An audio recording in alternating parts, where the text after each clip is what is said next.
उनकी वेशभूषा की ग्रामीणता तो और भी दृष्टि को उलझा लेती थी। खादी की मोटी धोती ऐसा फेटा देकर बांधी गई थी कि एक ओर दाहिने पैर पर घुटना छूती थी और दूसरी ओर बाएं पैर की पिंडली। मोटे खुरदुरे काले बंद गले के कोट में ऊपर का भाग बटन टूट जाने के कारण खुला था और घुटने के नीचे का बटनों से बंद था। सर्दी के दिनों के कारण पैरों में मोजे जूते तो थे, परंतु कोट और धोती के समान उनमें भी विचित्र स्वच्छतावाद था। स्वच्छतावाद, इसमें स्वच्छता एक शब्द है, वाद यह प्रत्यय लगा हुआ है। इसका अर्थ होता है कि अपनी इच्छा के अनुकूल आचरण करना। मिट्टी की परत से न जूतों के रंग का पता चलता था न रूप का।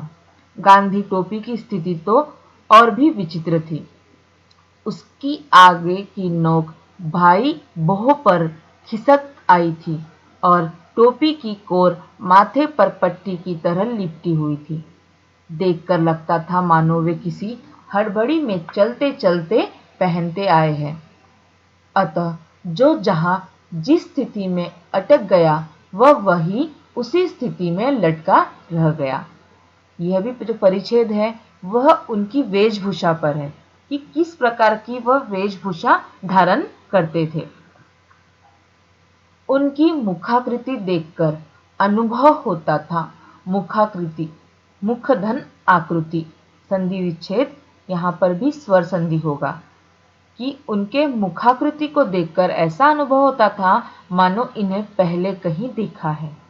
अनेक व्यक्तियों ने भी उन्हें प्रथम बार देखकर ऐसा ही अनुभव किया। बहुत सोचने के उपरांत ही उस प्रकार की अनुभूति का कारण समझ में आ सका। अनुभव यानी एहसास होना और उपरांत यानी बाद में, कि बहुत जब विचार किया, जब उस चीज को अनुभव किया, तब कारण समझ में आया कि उनका व्यक्तिमत्व ऐसा था जो लोगों को अपनी ओर आकर्षित करता है, जो कभी हमें यह महसूस नहीं होने देता है कि वह किसी से अलग है या हमसे अलग है। वह एक सामान्य व्यक्ति के जैसी उनका व्यक्तिमत्व था जो हमें उनकी ओर आकर्षित करता है।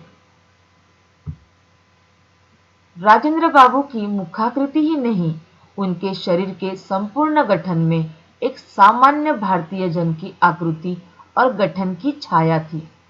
अतः उन्हें देखने वाले को कोई न कोई आकृति या व्यक्ति स्मरण हो आता था और वह अनुभव करने लगता था कि इस प्रकार के व्यक्ति को पहले भी कहीं देखा है। आकृति तथा वेशभूषा के समान ही वे अपने स्वभाव और रहन सहन में सामान्य भारतीय या भारतीय कृषक का ही प्रतिनिधित्व करते थे। प्रतिभा और बुद्धि की विशिष्टता के साथ साथ उन्हें जो गंभीर संवेदना प्राप्त हुई थी वह उनकी सामान्यता को गरिमा प्रदान करती है। गरिमा यानी महत्व, महिमा। व्यापकता ही सामान्यता की शपथ है, परंतु व्यापकता संवेदना की गहराई में स्थिति बनाए रखती है। व्यापकता, व्यापकता यानी बड़ा, व्यापक होना, बड़ा होना। और सामान्यता, सामान्यता यानी सरल व्यक्तिमत्व था उनका। यहाँ पे व्यापकता ता और सामान्यता में भी ता यह प्रत्यय जुड़ा हुआ है।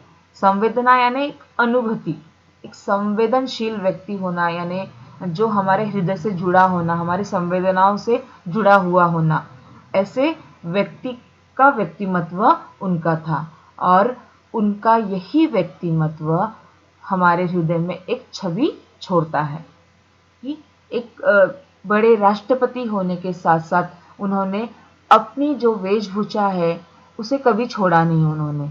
और वो उनकी जो वेशभूषा है, उनका जो रहन सहन है, एक कृषक की भांति है। जिस प्रकार से कृषक खेती करता है, वह साधारण तरीके से रहता है, वैसा ही उनका व्यक्तिमत्व भी था।